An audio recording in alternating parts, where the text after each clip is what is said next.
السلام عليكم ورحمة الله وبركاته. حياكم الله، أهلا وسهلا. كيف حالكم؟ طيبين؟ الحمد لله وصلى الله وسلم على نبينا محمد. Here we are in our weekly Tafseer class, and we are currently at ayah number 27 of Surah An-Noor. Mr. Mussab, تفضل. أعوذ بالله من الشيطان الرجيم. يا أيها الذين آمنوا لا تدخلوا بيوتا غير بيوتكم حتى تستأنسوا وتسلموا على أهلها ذلكم خير لكم لعلكم تذكرون. فإن لم تجدوا فيها أحدا فلا تدخلوها حتى يؤذن لكم، وإن قيل لكم ارجعوا فارجعوا هو أزكى لكم، والله بما تعملون عليم. ليس عليكم جناح أن تدخلوا بيوتا غير مسكونة فيها متاع لكم، والله يعلم ما تبدون وما تكتمون. Okay, so the ayah reads interpretation of the meaning in English. O you who have believed, do not enter houses other than your own houses until you ascertain, welcome, and greet their inhabitants. That is best for you, perhaps you will be reminded. And if you do not find anyone therein, do not enter them until permission has been given to you. And if it is said to you, go back, then go back. It is purer for you, and Allah is knowing of what you do. There is no blame upon you for entering houses not inhabited in which there is convenience for you, and Allah knows what you reveal and what you conceal. The mic fell. So let's see the commentary of the Shaykh rahimahullah. Okay, whoa. It's fine. يرشد الباري, thank you sir. يرشد الباري عباده المؤمنين ألا يدخلوا بيوتا غير بيوتهم بغير استئذان. Allah Azza wa Jal, the initiator, the originator, he gives guidance to his slaves, his believing slaves, that they should not enter homes other than their own without permission. فإن في ذلك عدة مفاسد. فإن في ذلك عدة مفاسد. Because in doing so, there are a number of harmful aspects. There are a number of harms, basically.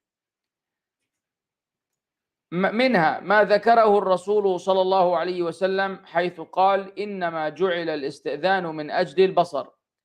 Among them is the statement of the Prophet sallallahu alaihi wasallam, who said, verily seeking permission was made due to the matter of vision and seeing. فبسبب الإخلال به يقع البصر على العورات التي داخل البيوت. When people do not give the due value to seeking permission, this will lead to them having their sights fall upon things they're not supposed to see within the homes. Awrat are things that should be covered and concealed. فإن البيت للإنسان في ستر عورة ما ورائه بمنزلة الثوب في ستر عورة جسده. Because the home for the human being in terms of covering what should be covered for him is similar in the same boat as his clothing, his garment, which is used to cover his body. So just like your garment covers your body, then another layer is that your house covers you. So when people enter into houses without permission, making the inhabitants of the house vulnerable to be seen, it's as though you're basically walking around with no clothes and making yourself vulnerable to be seen. ومنها, and among them, أن ذلك يوجب الريبة من الداخل ويتهم بشر سرقة أو غيرها. Also, this will necessitate having a major doubt and speculation regarding the enterer, the person who entered upon the house without permission. He might be accused of some evil, of theft, or something other than that. لأن الدخول خفية يدل على الشر, because entering in this silent discreet manner indicates evil. وَمَنَعَ اللَّهُ الْمُؤْمِنِينَ مِنْ دُخُولِ غَيْرِ بُيُوتِهِمْ حَتَّى تَسْتَأْنِسُوا. And Allah Azza wa Jal prohibited the believers from entering homes other than theirs until they have this isti'nas. أي تستأذنوا, meaning you seek that permission. سمي الاستئذان استئناسا لأنه به يحصل الاستئناس. Seeking permission was called isti'nas. Isti'nas is actually when you feel comfortable with someone. It was called so when there's that kind of closeness, because isti'dhan, when you seek permission, you create that kind of bond and that comfortability, that level of comfortability with the one from whom you're seeking permission. وَبِعَدَمِهِ تَحْصُلُ الْوَحْشَةِ. And when that is absent, then you will have this kind of estrangeness between you and that person. وَتُسَلِّمُ عَلَى أَهْلِهَا وَصِفَةُ ذَلِكَ مَا جَاءَ فِي الْحَدِيثِ. And then you give salam to the people therein. And the way this is done is as it occurs in the hadith. Assalamu alaikum a'adkhul. Peace be upon you. Should I enter? That is the format. Let me just check the footnotes. And the hadith has been authenticated by Shaykh al-Albani, collected by Ahmad, Abu Dawood, and Tirmidhi. So it's a sound narration. So the manner in which you seek permission according to the sunnah of the Prophet sallallahu alaihi wasallam is that you give salam and then you say, a'adkhul, shall I come in? Or should I enter? If obviously using the English language, because I doubt that you're going to be in the UK and you're going to say adkhul. You could, you never know, you could be cool like that, and your family members are cool like that, and everybody around you is cool like that. But if that's not the case, then any English equivalent will do the job. But the idea is that you give the salam first. The idea is that you give the salam first. ذَلِكُمْ أي الاستئذان المذكور. So that permission that has been mentioned previously, خَيْرٌ لَكُمْ لَعَلَّكُمْ تَذَكَّرُونَ, it is better for you, perhaps you will remember. لِاشْتِمَالِهِ عَلَى عَدَّةِ مَصَالِحِ, because it accumulates a lot of benefits. وَهُوَ مِنْ مَكَارِمِ الْأَخْلَاقِ الْوَاجِبَةِ, and it is from among the noble traits that are obligatory. فَإِنْ أُذِنَ دَخَلَ الْمُسْتَأْذِنِ. So if granted permission, then the one who is seeking permission will be able to enter. فَإِنْ لَمْ تَجِدُوا فِيهَا أَحَدًا فَلَا تَدْخُلُوا فِيهَا. If you were not able to find anyone, then do not enter into those places. حَتَّى يُؤْذَنَ لَكُمْ, until you're granted that permission. وَإِنْ قِيلَ لَكُمْ إِرْجِعُوا فَارْجِعُوا. And if it's said to you, go back, then go back. أي فَلَا تَمْتَنِعُوا مِنَ الرُّجُوعِ وَلَا تَغْضَبُوا مِنْهُ. Do not avoid going back. Do not resist going back. And do not be angry when you're told, no, don't enter. فَإِنَّ صَاحِبَ الْمَنْزِلِ لَمْ يَمْنَعْكُمْ حَقًّا وَاجِبًا لَكُمْ. Because the owner of the house is not prohibiting you from something that is rightfully yours. وَإِنَّمَا هُوَ مُتَبَرِّعٌ. Rather, he's just a donator. فَإِنْ شَاءَ أَذِنْ أَوْ مَنَعْ. If he wills, he will allow you, or he prevents you. فأنتم لا يأخذ أحدكم الكبر والإشمئزاز من هذه الحال. So you shouldn't be overtaken by arrogance and repulsiveness from this condition. Subhanallah. It's a very important principle. And that is that some people conflate certain principles and concepts within Islam and consider this to be a foundational one, wherein we could use analogy to understand many other similar cases. And that is that when you have such an expectation from someone, you have such an expectation from someone to the point where it seems as though what you're looking for is something that that person is obliged to offer you, when in reality that person is not. Rather, he's a mutabarri', he's a donator, and so the right and the position, ya Sheikh, is all his.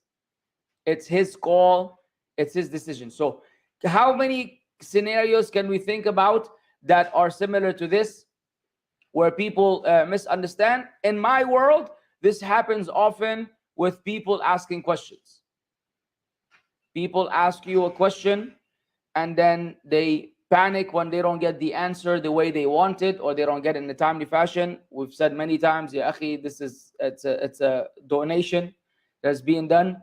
You can't be upset or you can't be angry if someone is unable to answer you for whatever reasons they may have, because they're not in that position. You understand?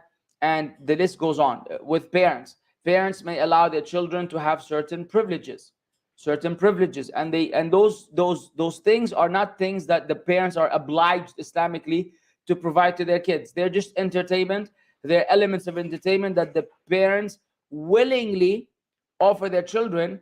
It reaches a point where these kids now treat those things as though they are a right of theirs, and when they're prevented, they have the nerve to debate and fight and argue as though it was a God-given right, as if Allah revealed in the Quran that the children are entitled to play this game or that game, or that many hours or that many minutes per day.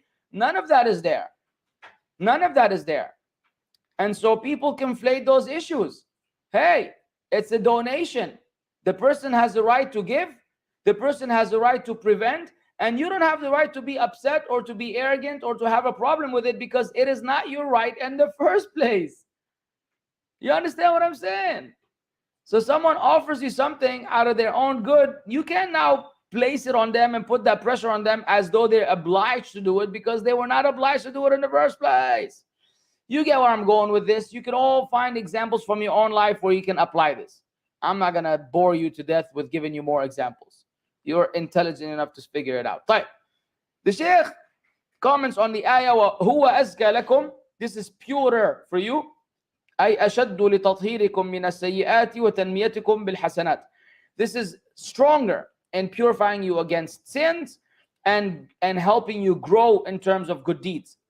وَاللَّهُ بِمَا تَعْمَلُونَ عَلِيمٌ. And Allah Azza wa Jal regarding all that what you do is aware and knowing. فَيُجَازِي كُلَّ عَامِلٍ بِعَمَلِهِ مِنْ كَثْرَةٍ وَقِلَّةٍ وَحُسْنٍ وَعَدَمِهِ. So Allah recompenses every doer with his deed, be it a lot or little, be it good or not that good. Whether there's goodness in it or the goodness is absent. Adam shay huwa is the absence of something. When it's not available, not there. Ayah 29 says, هذا الحكم في البيوت المسكونة سواء كان فيها متاع للإنسان أم لا. This ruling is concerning homes that are inhabited, regardless of whether there's something for you in that house or not. وفي البيوت غير المسكونة التي لا متاع فيها الإنسان. And this is also the ruling in terms of homes that are not inhabited, and there's nothing that is yours in there also. وأما البيوت التي ليس فيها أهلها. As for our homes in which there are no inhabitants. وفيها متاع الإنسان المحتاج للدخول إليه. But in those homes are belongings to that person who's in need to enter those homes. وَلَيْسَ فِيهَا أَحَدٌ يَتَمَكَّنُ مِنْ اسْتِئْذَانِهِ. But there isn't anyone from whom he can seek permission to enter. وَذَلِكَ كَبُيُوتِ الْكَرَاءِ وَغَيْرِهَا. This is like, maybe, what do they call them? The village homes, or homes that they have out there and whatchamacallit, like out in that area. What do you call those? Anyways, can you think of anything? Those homes away like in the woods or whatever? المهم. فقد ذكرها بقوله ليس عليكم جناح أي حرج وأثم. So there's no sin upon you. There's no hardship upon you. There's no sin upon you. دل على أن الدخول من غير استئذان في البيوت السابقة أنه محرم وفي حرج. The fact that Allah said there's no sin on you to enter those homes, meaning the ones which have no inhabitants and there's something that is in there for you that you need to get. With the fact that Allah said there's no sin upon you regarding those, indicates that there is a sin regarding the other ones where you enter without permission. أن تدخلوا بيوتا غير مسكونة فيها متاع لكم. وهذا من احترازات القرآن العجيبة. This is from the very particular technicalities of the Quran. فإن قوله, the statement of Allah Azza wa Jalla, لا تدخلوا بيوتا غير بيوتكم. Oh, ما شاء الله تبارك الله. ما شاء الله تبارك الله. Do not enter homes other than your homes. لفظ عام في كل بيت ليس ملكا للإنسان. This is a very generic, general term that includes every home that is not owned by that a particular person or a human being.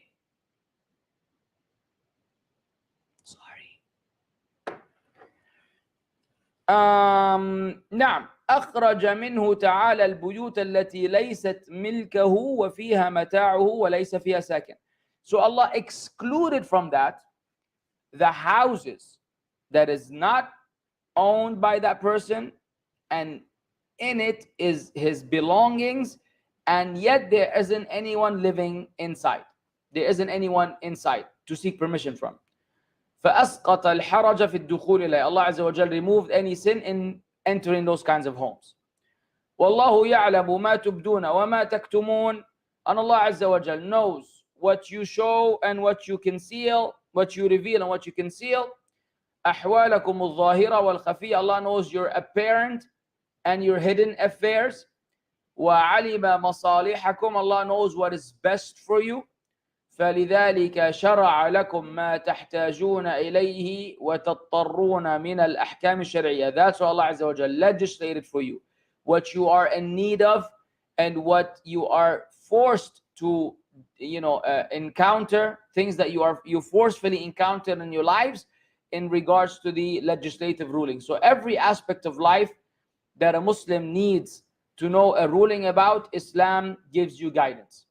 The Quran and the Sunnah give you guidance regarding every matter of life, either directly or foundationally, either specifically or foundationally. Specifically meaning there's a particular evidence, particular ayah, particular hadith regarding that particular issue.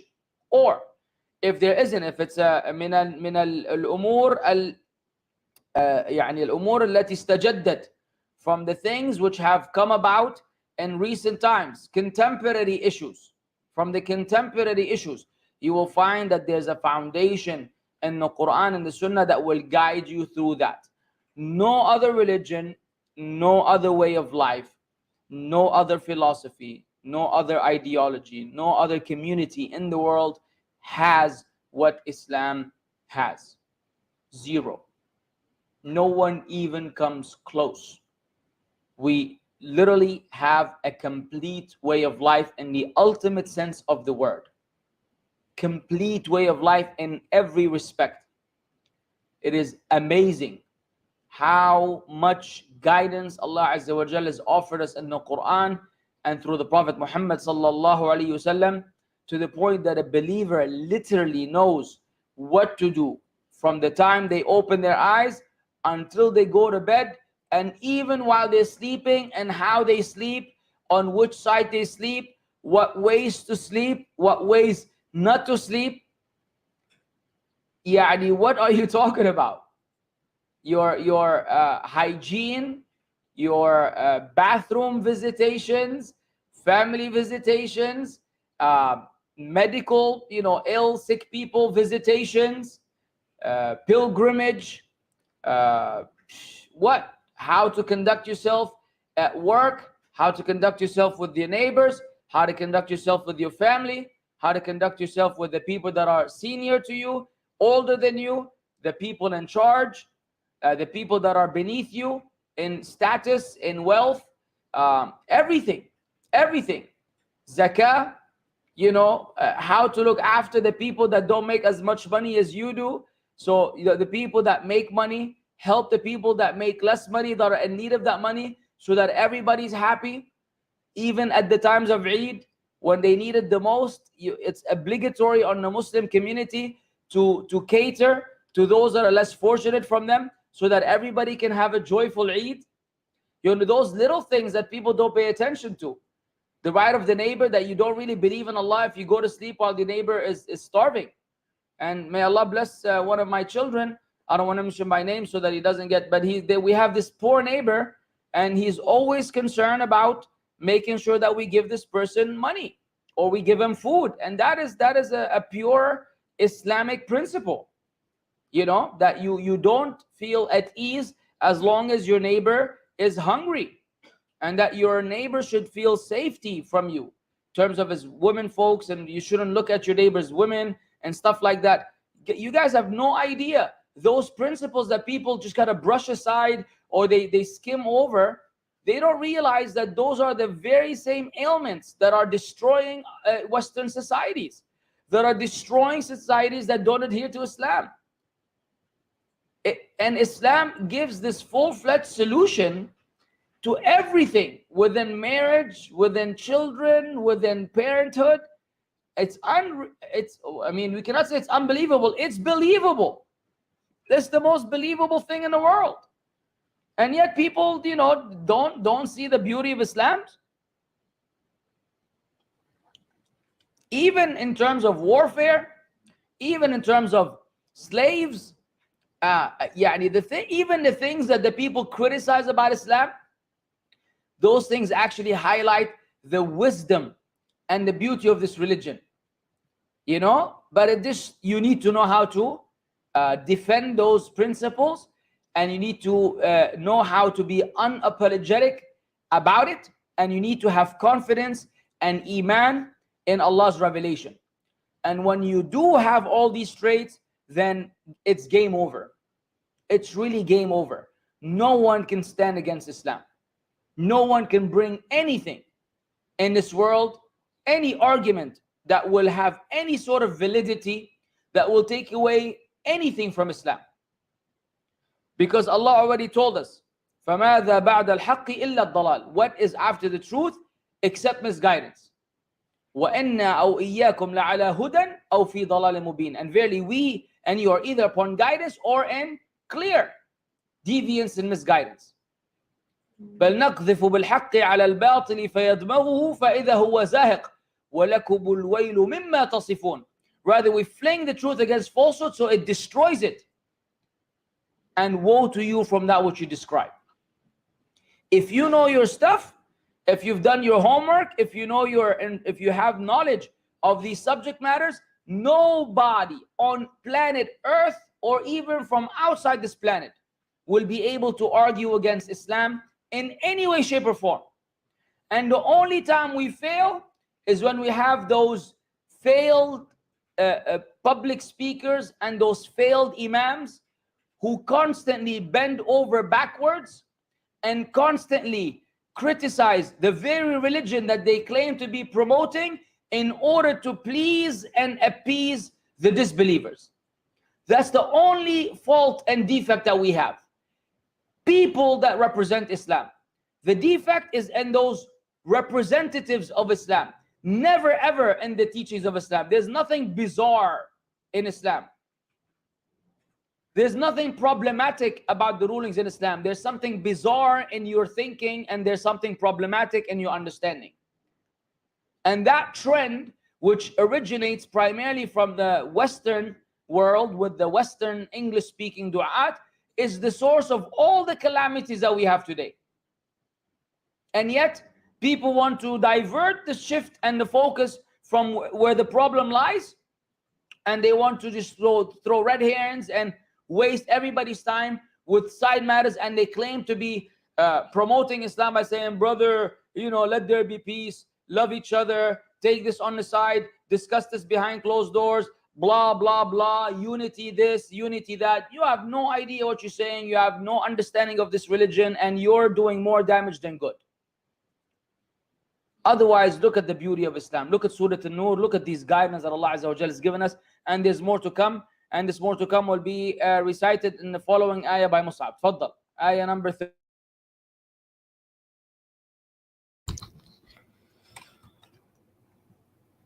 قل للمؤمنين يغضوا من أبصارهم ويحفظوا فروجهم ذلك أزكى لهم إن الله خبير بما يصنعون.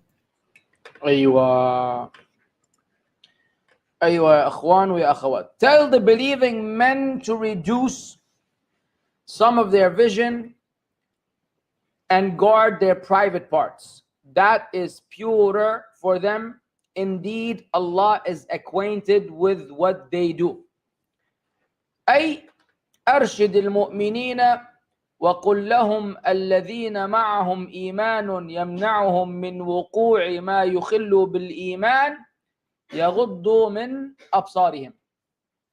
guide the believers and tell them that with that which they hold of Iman, that will prevent them from falling into that which will shake their Iman or affect negatively their Iman, tell them to lower their gaze or reduce, how do they translate it? Some of their vision. عن النظر إلى العورات وإلى النساء الأجنبيات وإلى المردان. That they should turn away from looking at awrat, anything that ought to be covered, and looking at women in general that are non-mahram, ajnabiyya. The term ajnabiyya you hear in multiple places in the world. If you are in an Arab country and you're not a citizen of that country, you're a foreigner, they use the term ajnabi.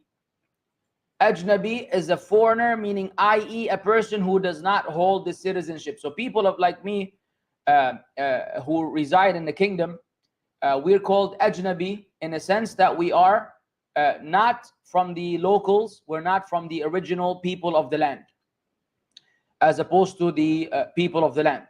And that is the same term that is used elsewhere when you're a foreigner in a country, you're there to work, you're there to live, whatever your reason may be. Logically, you're a foreigner, you're an external member of the society.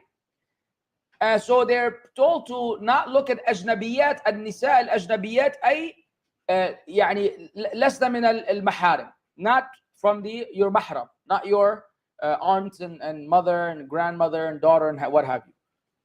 وإلى المردان, and also to young kids, usually boys, for reasons that are obvious. الذين يخاف بالنظر إليهم الفتنة, those particularly that you may fear by looking at them any type of fitna. وإلى زينة الدنيا التي تفتن وتوقع في المحذور, also to lower the gaze and reduce the vision from looking at the adornment of the dunya, which may cause you to be tempted and to make you fall into that which is prohibited. ويحفظوا فروجهم, and let them guard their private parts, عن الوطء الحرام من قبل أو دبر أو ما دون ذلك وعن التمكين من مسها والنظر إليها. And also from protect their private parts from falling into intercourse, a prohibited intercourse, whether from the front or the back or anything that is lesser than that, even allowing that to be touched or to be looked at. ذلك أي ذلك الحفظ للأبصار والفروج, that kind of protection of the vision and the private parts, أزكى لهم عفوا, is purer for them, أطهر وأطيب وأنمى لعملهم, it is purer and better and more a source of growth for their deeds. فإن من حفظ فرجه وبصره, whoever protects his private part and his vision, طهر من الخبث الذي يتدنس به أهل الفواحش, that person will be purified from the filth that afflicts the people of abhorrent acts.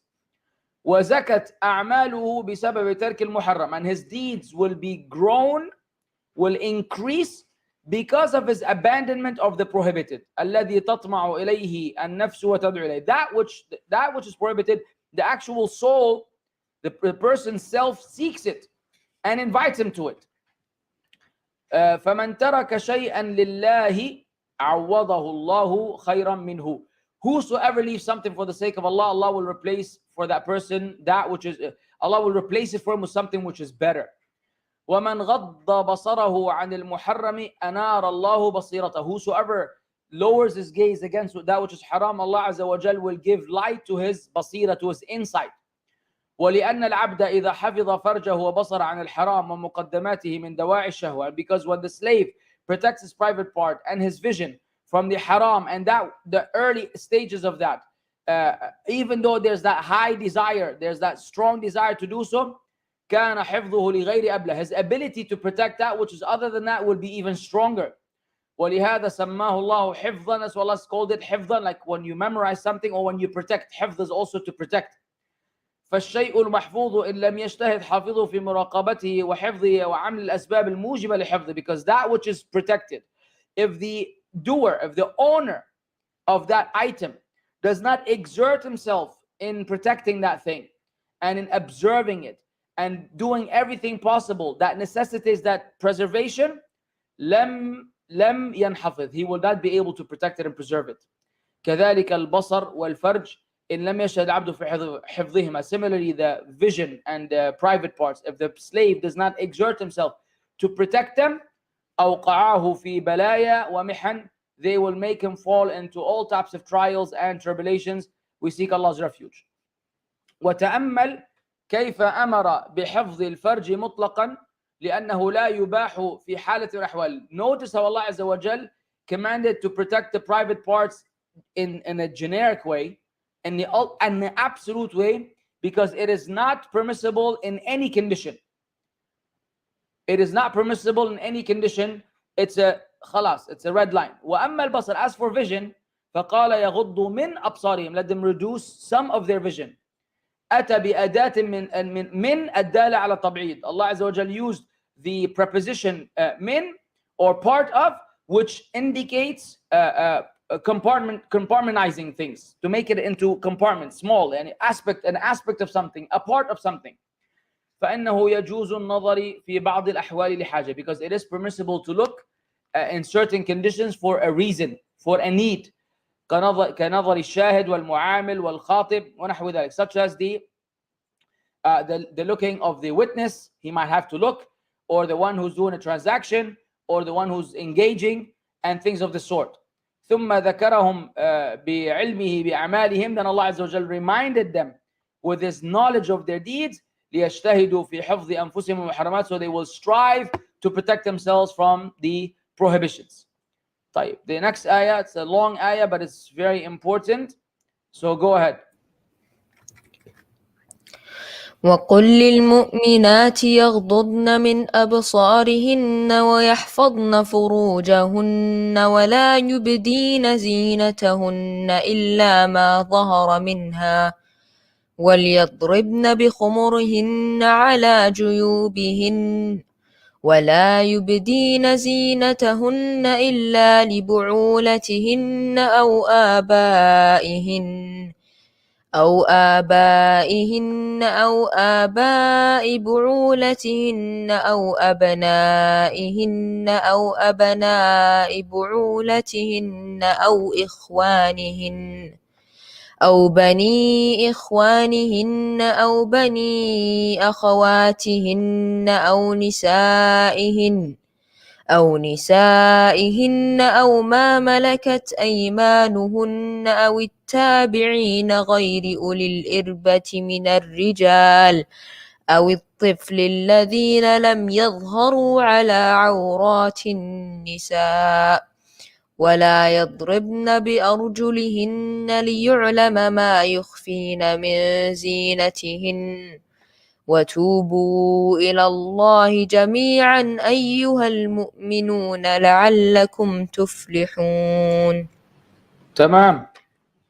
طيب, and tell the believing women to reduce some of their vision and guard their private parts and not expose their adornment except that which necessarily appears thereof, and to wrap their headscarves over their chests and not expose their adornments except to their husbands, their fathers, their husbands' fathers, their sons, their husbands' sons, their brothers' sons, their sisters' sons, their women, and that which their right hands possess, or those male attendants having no physical desire, or children who are not yet aware of the private aspects of women. And let them not stamp their feet to make known what they conceal of their adornment. And turn to Allah in repentance, all of you, that you might, O believers, that you might succeed. But this is a very loaded ayah with a lot of rulings and a lot of gems of wisdom. So brace yourself for what's coming, inshallah. We'll try to cover as much as we can. لما أمر المؤمنين بغض الأبصار وحفظ الفروج, when Allah Azza wa Jal commanded the believing men to lower their gaze and protect their private parts, أمر المؤمنات بذلك, Allah then went on to command the believing women with the same. فقال, so Allah said, وَقُلْ لِلْمُؤْمِنَاتِ يَغْضُضْنَ مِنْ أَبْصَارِهِنَّ عَنِ النَّظَرِ إِلَى الْعَوْرَاتِ وَالرِّجَالِ بِشَهْوَةٍ وَنَحْوِ ذَلِكَ مِنْ النَّظَرِ الْمَمْنُوعِ. Protect their private parts, protect their sight, and they reduce their vision against looking at awrat. Awrat is, again, that which should be covered, and looking at men with desire. And نحو ذلك من النظر الممنوع, and any other type of prohibited look. Why are we adding this particular aspect? You can go back to my lecture, which was delivered, I don't know, it feels like 50 years ago, the poisoned arrow. The scholars, for the most part, are of the position that a man may never look at a woman. He always has to lower his gaze, whereas a woman may look at men. And the only time she can no longer look at a man if some feelings are mixed with that look. So if she's looking at a man and she has absolutely no feelings, no thoughts of any evil nature whatsoever, no problem. A person is giving a lecture, a sheikh is giving a lecture, a da'i is giving a lecture. She may listen and watch all she wants. If the shaitan messes with her mind and she starts developing some ideas or thoughts, at this point she is obliged to lower her gaze. If there's no such thing, then she does not have to lower the gaze. That is the position that I personally lean towards, and that is the popular position as far as I know among the scholars, and that's the position of the Shaykh rahimahullah as well. Some of the scholars say no, it applies altogether, but then that conflicts with many evidences where we have the female sahabiyat looking at the Prophet ﷺ directly and looking at the Sahaba directly. So how do you understand the application of this in the lives of the Sahaba? It's important. And also Prophet ﷺ carrying Aisha so she could look at the men wrestling in the masjid. If she had to lower her gaze the entire time, and those are men engaging in wrestling, right? So there's physicality involved, which is something that may be attractive to certain women. Yet Prophet ﷺ allowed Aisha to look. Another indication that it is okay to look. I mean, I'm not going to give you the lecture again, but that discussion is out there among the scholars, and the evidence is, the evidence is basically strengthen the position that a woman may look at men as long as there's no thoughts associated with that. If the thoughts interfere, then now she applies the ayah in its generic form, وَقُلْ لِلْمُؤْمِنَاتِ يَغْضُضْنَ مِنْ أَبْصَارِهِنْ. Now, وَيَحْفَظْنَ فُرُوجَهُنْ, and protect their private parts مِنَ التَّمْكِينِ مِنْ جِمَاعِهَا أَوْ مَسِّهَا أَوْ نَظَرْ مُحَرَّمٍ إِلَيْهَا. They should protect their parts from being accessible to intercourse or being touched or being looked at in a prohibited manner. وَلَا يُبْدِينَ زِينَتَهُنَّ, and they should not display their adornment كَالثِّيَابِ الْجَمِيلَةِ, such as beautiful clothing. Hello? Wake up call to our sisters. Allah musta'an. Beautiful clothing. Beautiful clothing includes beautiful abaya, beautiful jilbabu, beautiful niqabu, beautiful khimaru, and all the stuff that the sisters be rocking today, where you're still like, okay, yo, that looks nice. You get what I'm saying? Like, you're covering everything, but are we missing something here? The whole idea from your clothing is that men deter their vision, and they're like, that's just boring. That's really the objective of the hijab. The objective of the hijab is that men find you boring, because if they don't find you boring, they have this urge to look again, which they have to resist. But assuming that they fail in that resistance, they have the urge to look again, and if they look again, then you have failed in really wearing proper hijab, because you gave them a call, an invitation, a reason to have a second look. If you were dressed modestly, believe me, any sound man on earth, and we know when you see a woman that is completely covered and there's nothing decorative or nothing attractive or nothing over the top with what she's wearing, the man is going to be like, khalas. She will pass by and it's game over. If there's a reason to continue looking or to look again, then it defeats the purpose. So the Sheikh said, Al-Thiyabul Jamila, beautiful clothing. He didn't say she's not properly covered. She's properly covered, but with adorned, decorative clothing. No bueno, señorita. والحلي أيه والحلي والحلي والحلي. وشو الحلي؟ الحلي is jewelry. Sisters be wearing niqab, but she's wearing like 3 rings and bracelets and madri ish. And it's like, dude, you tripping or what? You can't be wearing no rings and jewelry and henna showing and, you know, your nails are done and whatever. Like, some sisters really are confused. Like, you cover in your face, which I believe is not obligatory according to the the strong opinion and the strong evidences in favor of the face not being obligatory to be covered. But the irony of all ironies, when you cover your face and then you show everything else. Like, you literally have sisters wearing niqab. It's a cultural thing. They wear niqab and her abaya is open. And under the abaya is tight jeans or tights like yoga pants and, you know, a shirt. And so she's walking, showing her entire body, but her face is covered. MashaAllah, tabarakallah. Taqwa upstairs, yani fasad downstairs. Well, the taqwa started upstairs, didn't make it all the way down. The elevator got stuck. You know, the elevator that carries the taqwa from the top of your head to the bottom of your feet got stuck on the first floor. What is that? The 10th floor. So all the other 9 floors are corrupt. But what is this confusion?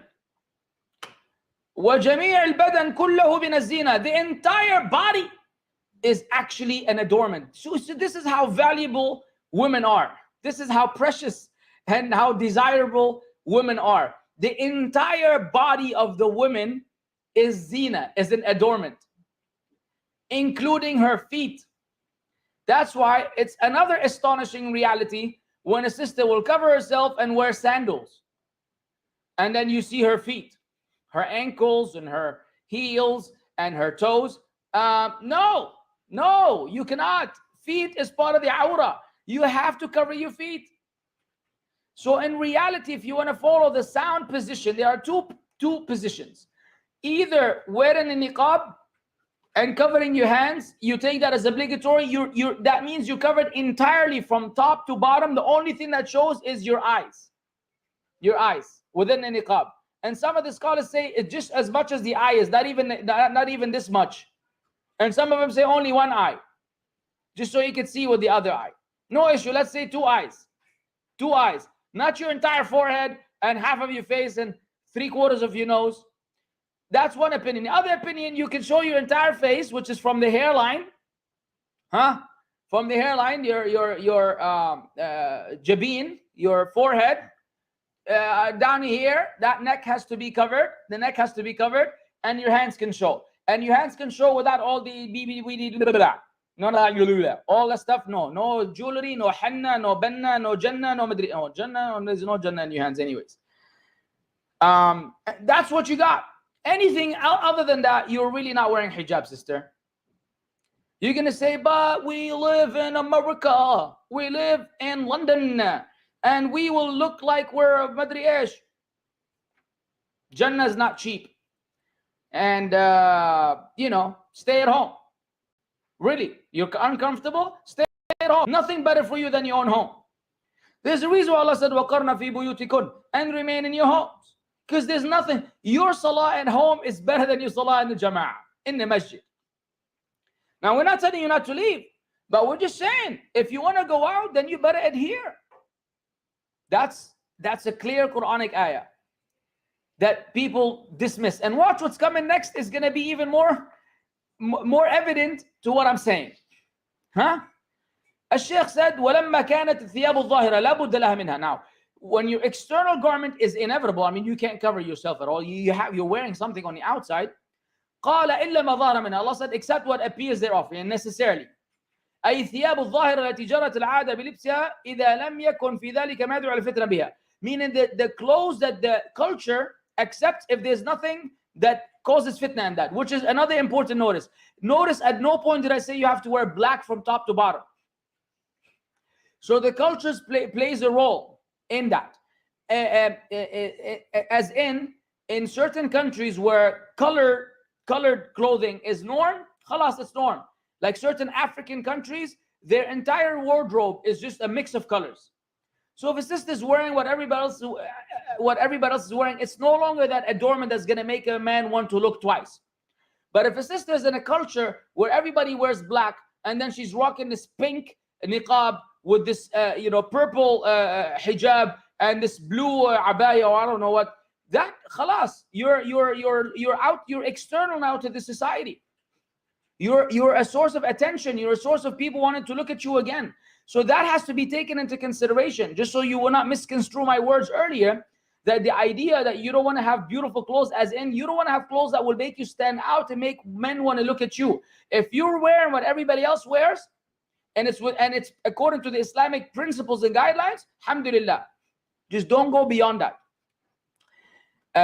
نعم وليضربن بخمرهن على جيوبهن وهذا لكمال الاستتار. So, and let them then cover their their faces with their garments, according to one interpretation, or their chest with their garments.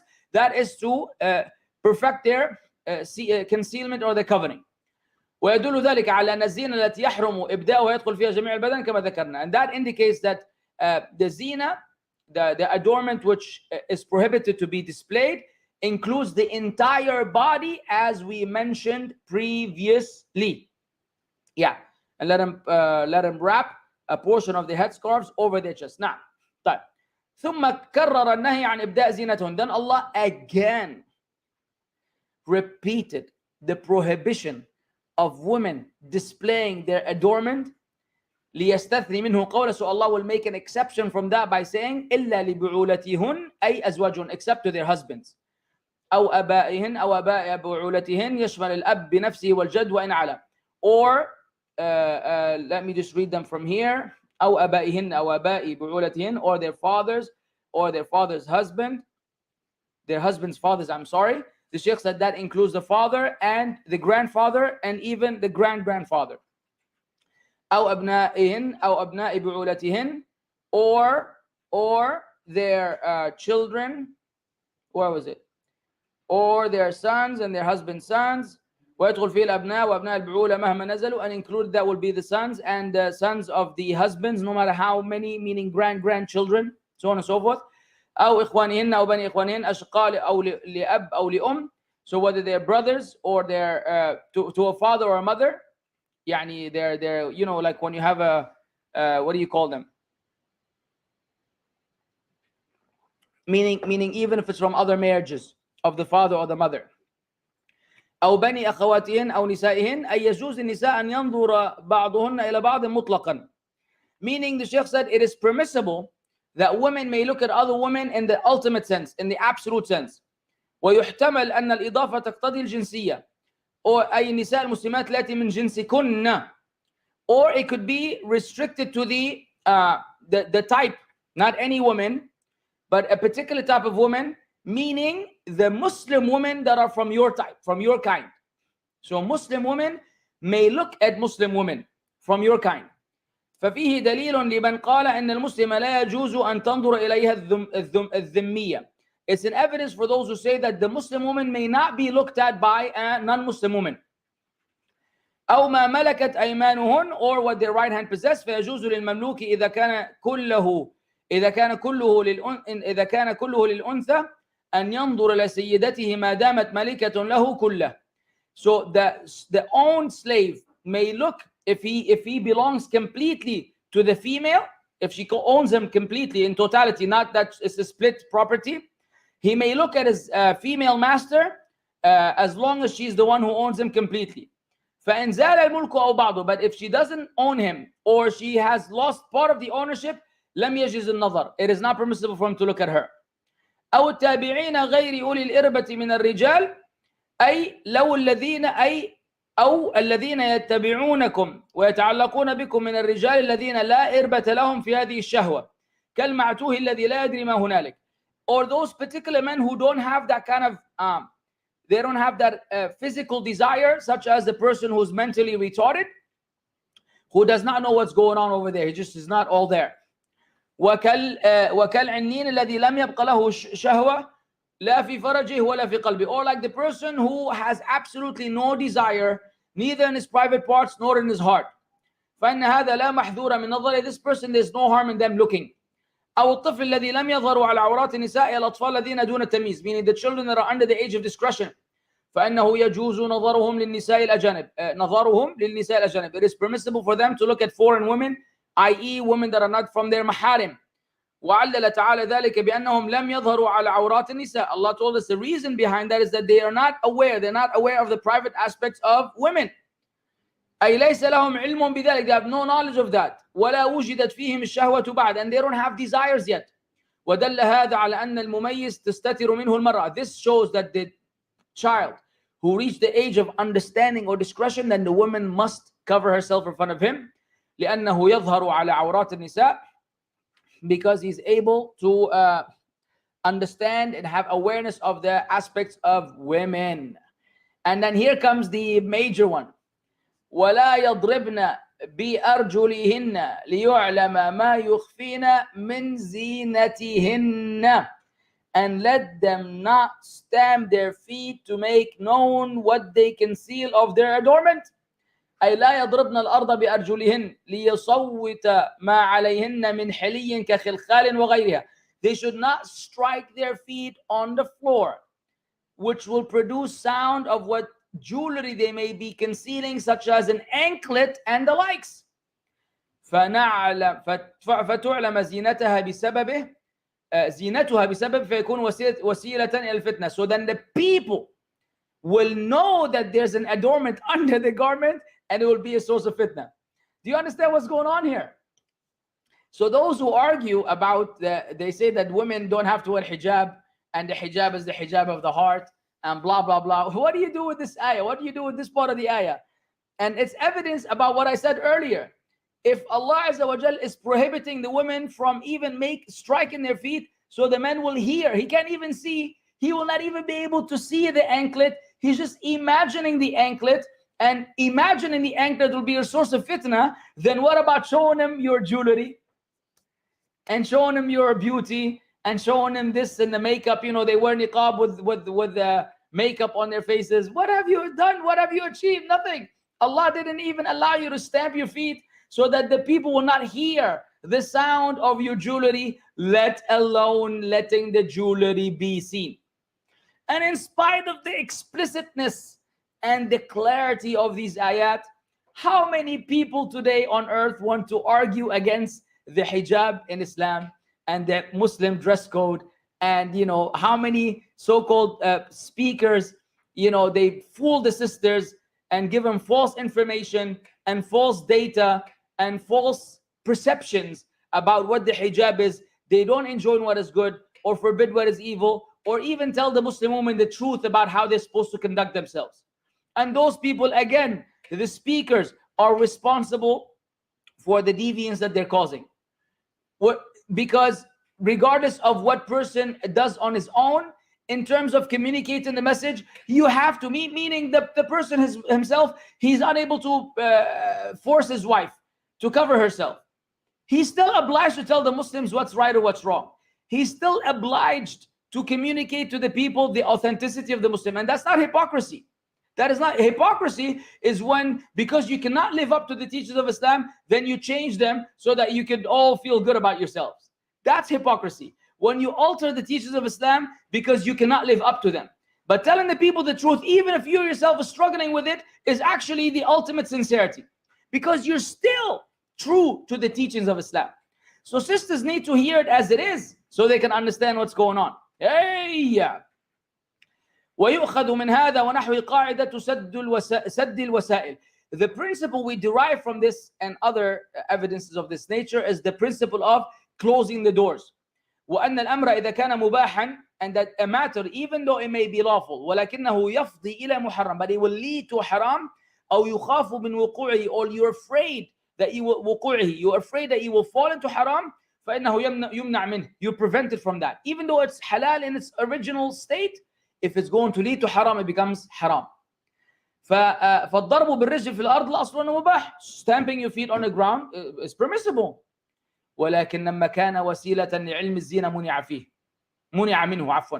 But when it became a tool to know what adornment the woman is hiding, it became prohibited, and she was disallowed from doing so. ولما أمر تعالى بهذه الأوامر الحسنة, after Allah Azza wa Jalla gave us these beautiful commandments, ووصى بالوصايا المستحسنة, gave us this absolutely astonishing admonishments, وكان لا بد من وقوع تقصير من المؤمن بذلك, and no doubt the believer will have shortcomings in regards to that. أمر الله تعالى بالتوبة, Allah commanded the repentance, فقال وتوبوا إلى الله جميعا أيها المؤمنون, repent to Allah all of you, all you have believed, لأن المؤمن يدعوه إيمانه إلى التوبة, because the believer, his iman invites him to tawbah. ثم علق على ذلك الفلاح, then Allah made success conditional to that, فقال لعلكم تفلحون, perhaps you will succeed. فلا سبيل إلى الفلاح إلا بالتوبة, you may never attain success without repentance. وهي الرجوع مما يكرهه الله ظاهرا وباطنا. What is tawbah? Is that you stay away, you avoid, you refrain from what Allah hates, both apparently and that which is hidden, that which is exposed and that which is hidden, إلى ما يحبه ظاهرا وباطنا, to that which Allah loves both externally and internally. ودل هذا على أن كل مؤمن محتاج للتوبة. This also indicates that every believer is in need of repentance.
Here we are. Sorry about that. Let me just read the last paragraph. وتوبوا إلى الله أي لمقصد غير وجهه من سلامة من آفات الدنيا أو رياء وسمعة. أي لا لمقصد غير وجهه, meaning Allah Azza wa Jalla is encouraging us to be sincere now, tawbah. So repent to Allah, meaning not to any other objective or any reason, so that in order for you to avoid any worldly calamity, or don't do it because of for popularity reasons, or for seeking to be seen, and for reputation, أو نحو ذلك من المقاصد الفاسدة, or other corrupt reasons. Like I said many times, people just quit smoking because of their health and not because they are truly trying to repent to Allah. Okay, we went for an hour. So we'll take just like 3-4 questions, because we're all way past the time. That was a long class, mashallah, tabarakallah. Talk to me. 1220, yalla. Assalamu alaikum habibi, wa alaikum salam, Sheikh Adil, hayallah, Sheikh Najjar. Is there any evidence that Umar radiallahu anhu used to be harsh with his kids publicly? Some use that advice harshly in front of relatives. Some use that to advise harshly in front of relatives. From what I know, yes, there are evidences that Umar was tough radiallahu anhu in general, not just with his kids, but in general with people. And that is one way to conduct yourself. The ideal way is always and forever that of the Prophet ﷺ. But even Prophet ﷺ displayed harshness and seriousness at times.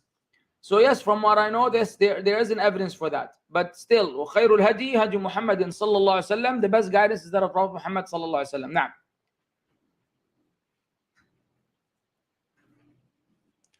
I'm in Malaysia Islamic University and the teachers promote Ash'ari and weird Aqidah. I'm scared. What can I do? Leave.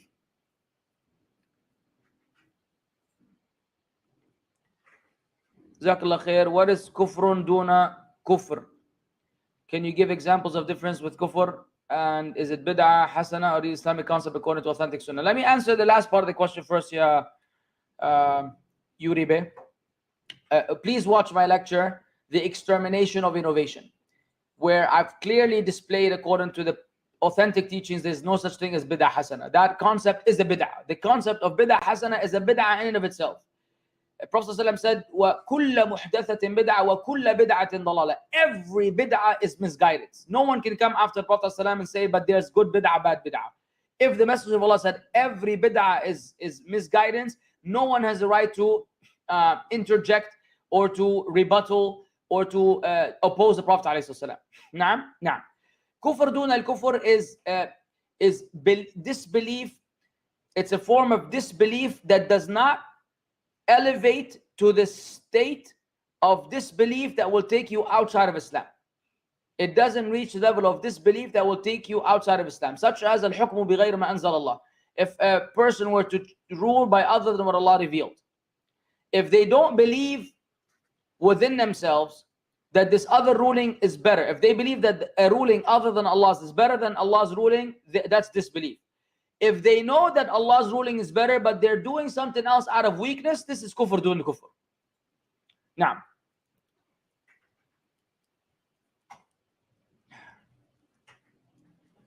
this year in December 2021, will you be going for the Legacy Winter Camp like how we gone in 2019 with certain humble Maldives? I don't know what's going on, Atif, Wallah, this year. No one contacted me. I don't know what's in the pipeline.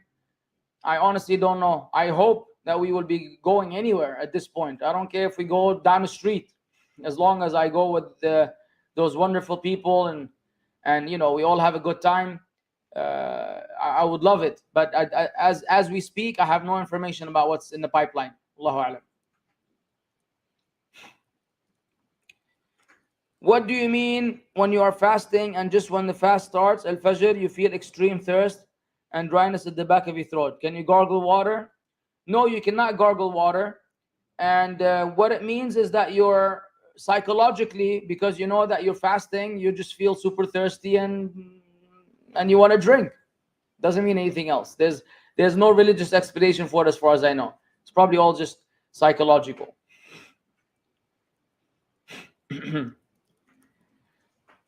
Understanding the ayah, no compulsion in religion and principle of enjoying the good and forbidding the evil. Example, dad decides to make his child wear hijab. People say that's compulsion. Is this true?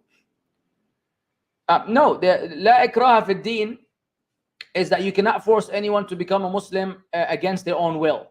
Because if they did, they would be hypocrites, and Islam is not looking for hypocrites. That's what it means. As for implementing the religion, and if you're an authority, as Prophet ﷺ said, if you're able to change the munkar and with your hand and do so, then that is what the father's doing with his child. I mean, you say child, I don't know what you mean by child. If he shouldn't make his daughter wear hijab if she not force. It's something that you do gracefully with a girl that is underage, so she can get used to it once she reaches her menstruation.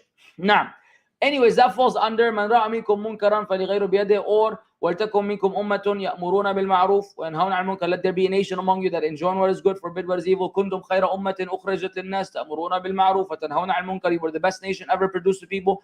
You enjoy what is good, forbid what is evil. All that has nothing to do with la ikraha fi din, meaning you go to a Christian and say, hey, you become a Muslim or you're a dead man. There's no point.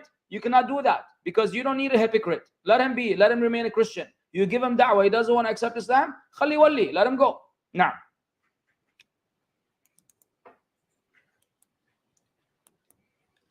Should we hate innovators and boycott them? How to love Prophet Muhammad sallallahu alaihi wasallam, Islamic teachers after Islamophobia contact has affected you?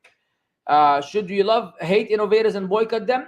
You don't hate them just unconditionally. You don't hate them with this like extreme hate. You hate innovation. You hate them according to how much innovation they're involved in. But if they're still Muslims, you have love for them because they're Muslims.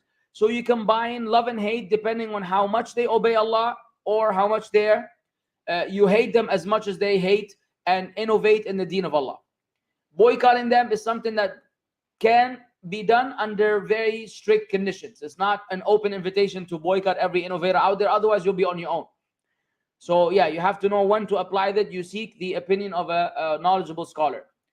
How to love the Prophet Muhammad and Islamic teachings after Islamophobia content has affected you? By watching my talks.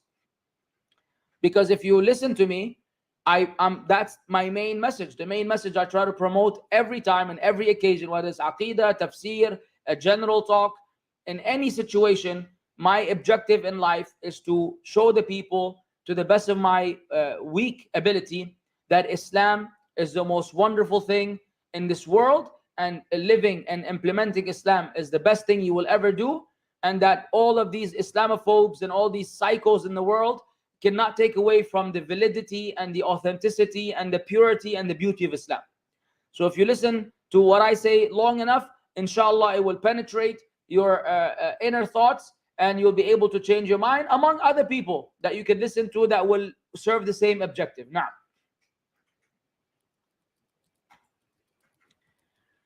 is a woman allowed to sit with her brothers-in-law at the same dining table if her husband and father-in-law insist she joins them? Is a woman allowed to sit with her brothers-in-law at the same dining table if her husband and father-in-law insist she joins them? No. No, because that is a form of free mixing. Why should they all be sitting at the same dining table? No. It is not allowed. Must a woman wear hijab in front of the husband of her maternal aunt? Must the woman wear hijab in front of the husband of her maternal aunt? I am so bad in knowing what relation a person has.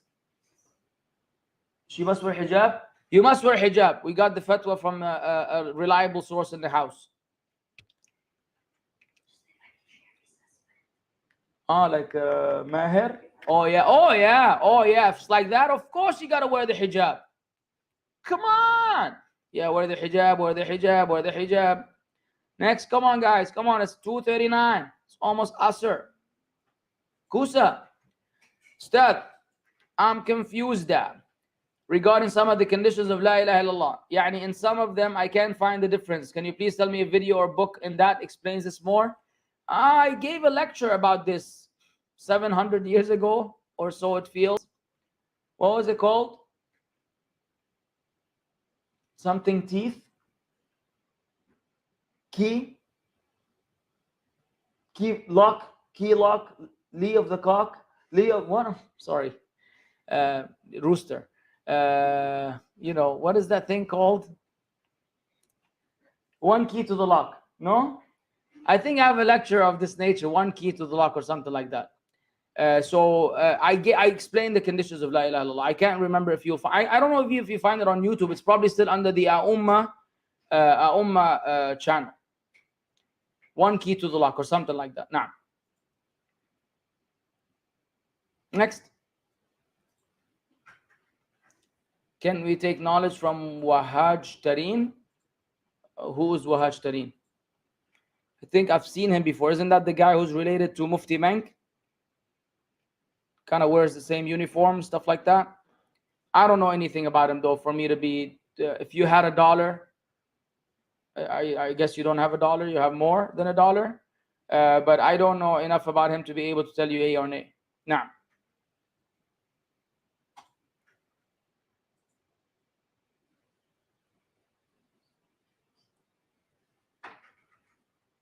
Okay, I have a teacher told that there will be a male hur in Jannah, but I haven't read about this anywhere. Is that true? Not that I'm aware of.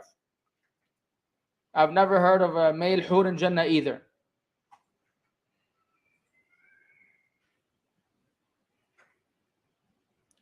Is iguana permitted to eat?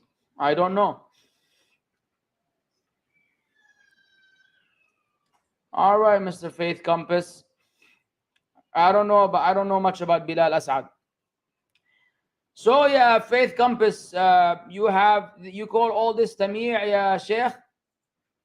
This is tamir', and what what qualifications do you have except that you're a blind follower of someone, right? You're a blind follower of someone who spoon feeds you who to listen to and who not to listen to, and who's on the manhaj and who's not off the manhaj, and who's a Salafi and who's not a Salafi. I use foul language? Wow. When did I use foul language?